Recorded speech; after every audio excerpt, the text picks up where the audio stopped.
Friends welcome back to our channel. గాజాలో హమాస్ను వ్యతిరేకిస్తున్న ఒక వివాదాస్పద సాయుధ ముఠాకు తమ దేశం మద్దతిస్తోందని ఇజ్రాయెల్ ప్రధానమంత్రి బెంజమిన్ నెతన్యాహు అంగీకరించడం తీవ్ర దుమారం రేపుతోంది. ఈ చర్య తమ సైనికుల ప్రాణాలను కాపాడేందుకేనని ఆయన సమర్థించుకున్నప్పటికీ ఈ బృందం మానవతా సాయాన్ని లూటీ చేస్తోందని, ఇది ఒక నేర ముఠా అని వస్తున్న ఆరోపణలతో పరిస్థితి మరింత జటిలంగా మారింది. భద్రతా నిపుణులు సైతం ఈ వ్యూహంపై తీవ్ర ఆందోళన వ్యక్తం చేస్తున్నారు. గాజాలో హమాస్ వ్యతిరేక వర్గానికి ఇజ్రాయెల్ భద్రతా దళాలు ఆయుధాలు సరఫరా చేశాయని మాజీ రక్షణ మంత్రి అవిగ్డోర్ లీబర్మన్ చేసిన ఆరోపణల నేపథ్యంలో నెతన్యాహు ఈ వ్యాఖ్యలు చేశారు. హమాస్ను వ్యతిరేకించే గాజాలోని ఒక వంశాన్ని భద్రతా వర్గాలు క్రియాశీలం చేశాయని లీబర్మన్ బయటపెట్టారా? ఇందులో తప్పేముంది? ఇది మంచి విషయమే.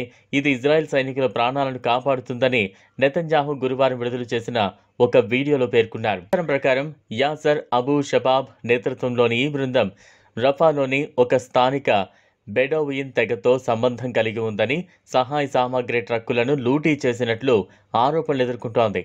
European Council on Foreign Relations సైతం షబాబ్ను నేర ముఠా నాయకుడిగా అభివర్ణించింది. గతంలో డ్రగ్స్ స్మగ్లింగ్ ఆరోపణలపై హమాస్ అతన్ని జైల్లో పెట్టినట్లు సమాచారం. పాపులర్ ఫోర్సెస్గా చెప్పుకుంటున్న ఈ బృందానికి ఇజ్రాయెల్ నుంచి ఆయుధాలు, డబ్బు, ఆశ్రయం లభించినట్లు అంతర్జాతీయ మీడియా కథనాలు వెల్లడిస్తూ ఉన్నాయి. దొంగతనాన్ని తమ మార్గంగా ఎంచుకుందని, ఇజ్రాయెల్తో కుమ్మక్కై గాజాలో మానవతా సంక్షోభాన్ని సృష్టిస్తోందని హమాస్ తీవ్రంగా ఆరోపించింది. మరోవైపు పాలస్తీనా వ్యవహారాల నిపుణుడు మైఖేల్ మిల్స్టీన్ వంటి వారు ఈ నిర్ణయం ఒక భ్రమ అని, ఇది విపత్తుకు దారి తీయొచ్చని హెచ్చరిస్తున్నారు.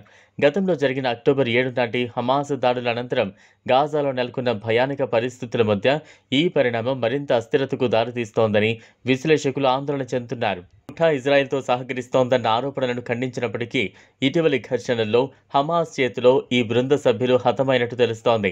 హమాస్ను బలహీనపరిచే వ్యూహంలో భాగంగా ఇజ్రాయెల్ తీసుకుంటున్న ఈ వివాదాస్పద చర్య భవిష్యత్తులో ఎలాంటి పరిణామాలకు దారితీస్తుందో చూడాలి. ఇదిలా ఉంటే రష్యా, యుక్రెయిన్ మధ్య గత 4 ఏళ్ల నుంచి యుద్ధం సాగుతోంది.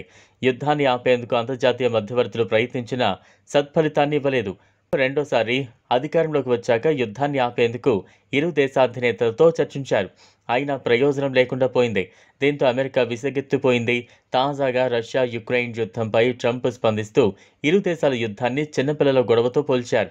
2 దేశాలు చిన్నపిల్లల్లో కొట్టుకోనివ్వండి అని అన్నారు. రక్తపాతాన్ని ఆపగల శక్తి ప్రపంచంలో ట్రంప్కే ఉందని, జర్మనీ కొత్త ఛాన్సలర్ మెర్జ్ అనడం మంచిదేనని, అయితే 2 దేశాల మధ్య శాంతి నెలకొనాలంటే కొంతకాలం రష్యా, యుక్రెయిన్ పోరాడితేనే మంచిదని ట్రంప్ అభిప్రాయపడ్డారు. ఈ వీడియో మీకు నచ్చినట్లయితే లైక్ చేయండి, షేర్ చేయండి, ఛానల్ను సబ్స్క్రైబ్ చేసుకోండి. Thanks for watching.